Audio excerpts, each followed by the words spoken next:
is an opinion poll we conducted for the month of April for the NAIROBI County gubernatorial contest, which is to be held in the year 2027, that is next year. So, as you guys know, the Center for African Progress is the premier research organization that has always predicted outcomes of major contests to perfection or to the dots. So today is the 21st of April 2026, and this is the second briefing we're doing for the year 2026. The first one, of course, was done in March or in February, and now this is the second one. So for this briefing, we'll share the results of the research, one of the opinion poll, which was done obviously to find out whether we've had any changes taking place since the last one that was conducted in February. Our focus is to see the trends and the shifting opinions, moods, feelings, and political positions of Nairobians as we move towards the 2027 general election. Nairobi County, of course, just like all the other counties, came into existence in 2013 at the advent of revolution. And since then, we've had a number of, actually more than the other counties in terms of governance because of impeachment. The first governor served one term, that is Dr. Evans Kidero, and he was beaten by Sonko in the contest of 2017.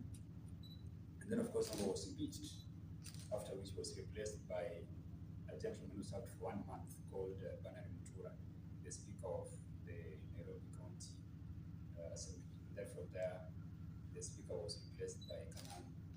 Then, of course, we had an election in 2022, which was won by Sakaja, who is the current governor. And from what we've been able to see, it's like his popularity is quite low. So it remains to be seen whether they can salvage his political image and get a second term. So, but from the results that we're going to share, it's evident that it will be very tough for him to be elected. So the major issues in the elections of the county as we approach the 2027 elections include transports, because Nairobi is very unique. Transport is a big issue. There is the issue of the economy. Nairobi County during the day has around 7 million people, and during the night there are around 4.5 million. And there are concerns as to whether the county leadership can come up with creative methods of ensuring that all these guys are supported in their economic concepts and ventures. Then, of course, there is the issue of corruption. Every single day, Nairobians are complaining over this or that issue. The fourth issue is drainage. Every single time we have, rain, Nairobi floods, and it has happened for the last 26 years. So that means Nairobians are questioning whether the leadership is up to the task when it comes to, streamlining the city. Nairobi County is split into 17 constituencies, and with 17 constituencies, they're further divided into 5 wards. So the Nairobi County Assembly has 5 elected members of County Assembly MCS. The study was carried out between the 20th, 21st. Let me get the dates right. Between the 14th of April and the 19th of April, that is just a few days ago, and 6,000 respondents were sampled through random sampling. And the reason as to why the sample was as big as it is the high number of registered voters in the county. Nairobi has 2.45 million registered voters, and it's the county with the highest number of registered voters. When you go to other counties, you find quite a small number. The closest I think you can get is Kiambu County, which has slightly over 1 million, followed by Nakuru, which also has, I think, slightly above 1 million. So Nairobi is unique. It has 2.45 million registered voters.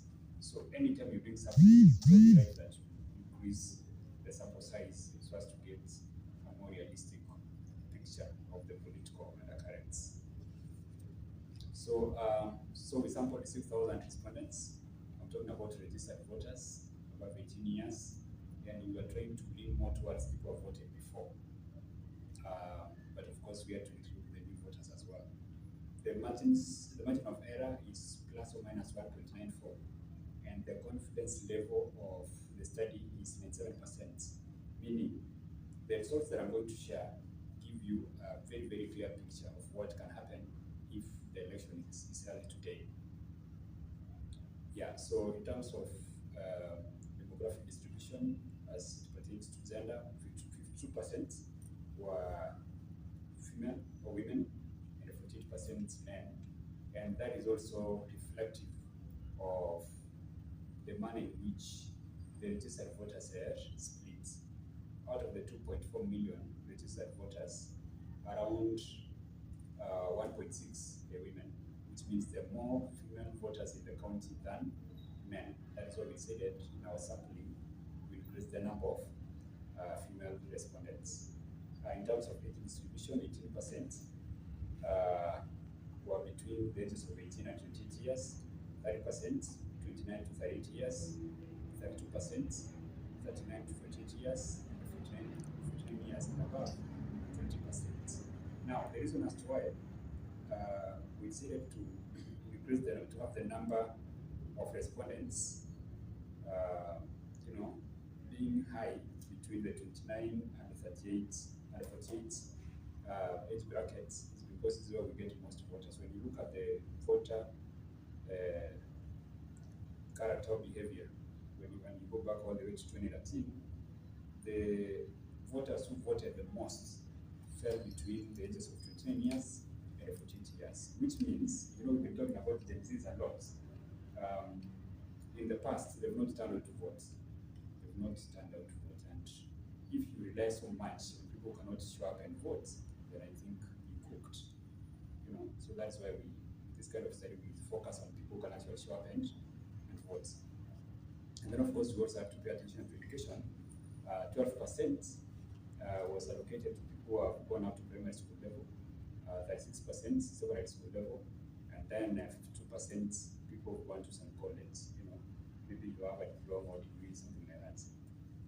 Yeah.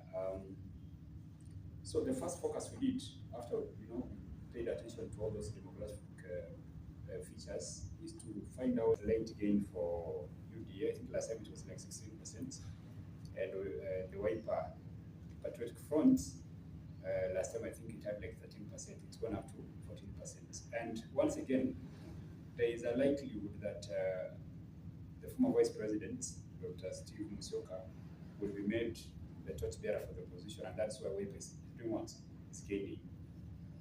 So that is, it captures the sentiments of